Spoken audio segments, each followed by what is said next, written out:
Përshëndetje. 10 ton mandarina u ndaluan në dhjetor të vitit kaluar nga Kroacia si të dëmshme për shëndetin prej pesticideve të përdorura. Prokuroria e Beratit tani po heton pasi dyshohet se ato mandarina tregtari i ka rifutur në dyqanet tona dhe se janë konsumuar nga qytetarët. Kjo nuk është historia e 3 ose 4 keqbërësve që për ca miliona më shumë shkelin ligjin dhe vënë në rrezik shtetin dhe jetën tonë. Kjo është historia e përsëritur e një krimi shtetëror që ka për aktor AKU-n, Ministrinë e Bujqësisë dhe strukturat e tjera përgjegjëse. Qytetarët paguajnë taksa dhe mbajnë Agjencinë Kombëtare të Ushqimit dhe zyrat e tjera për t'i mbrojtur.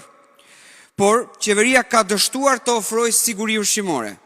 Edi Rama e sheh AKU-n si një drejtori për të shpërblyer patronazhistët e tij në drejtësi, siç ishte dhe emërimi i fundit. Siguria ushqimore është po aq e rëndësishme sa siguria kombëtare. Ndaj duhet që SPAK të angazhohet seriozisht në këtë drejtim.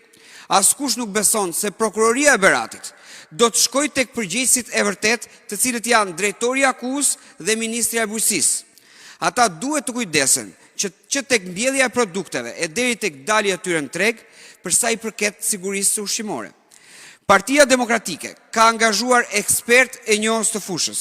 Ne do të kemi një platformë të plot të zgjidhjes së këtij problemi.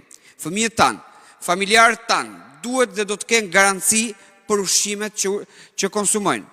Ashtu dhe si në vendet e Bashkimit Evropian, ashtu si në Kroaci, Greqi apo Itali. Dhe kjo gjë është e mundur dhe do ta realizojmë me ndryshimin që po vjen më 11 maj. Ju faleminderit.